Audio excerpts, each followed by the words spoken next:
कहिलेकाहीँ त फ्री स्याम्पसले पनि अति गर्ने के हेर्नु न फेरि मास्टरको यो चाहिँ कस्तो खतरा छ नि हेर्दाखेरि पनि फेरि हेर्नु न बाक्सा पनि यस्तो दामी अनि यहाँभित्र हेर्नु त यस्तो तरिकाको छ खतरा छैन त अरू त सानो बट्टामा हुन्थ्यो नि त ढिलो बट्टातिर यो चाहिँ हेर्नु यस्तो खालको छ कस्तो कायदाको छ नि यो झन् यस्तै पुरा बुक जस्तो क्या हेर्नु हेर्दाखेरि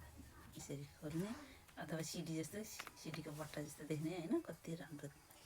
बेग्लै डिजाइनको यो त म त डिजाइन एकदम मन परेको कलर पनि राम्रो अनि यसको साउन्डहरू पनि उस्तै राम्रो छ अब त्यो त कुरा गर्नै परेन होइन हेडफोन लगाउने तरिका सबैलाई थाहा छँदैछ यसको एसेसरिजहरू केबल छ होइन अनि यो क्याप्चरहरू भइहाल्यो है आनन्दकै कस्तो मजाको लाग्यो यसको चाहिँ सबभन्दा चाहिँ मलाई मन परेको चाहिँ यो के हेर्नु न खुलै यस्तो दामी खालको छ नि यो कभर यस्तो दामी खालको छ हेर्नु वाह दामी छ नि त मन पऱ्यो नि तपाईँहरूलाई हेर्नु त मलाई चाहिँ एकदम मन पऱ्यो तपाईँहरू पनि दिइहाल्नुहोस् त मेरो लिङ्क त्यहाँ राखिदिएको छु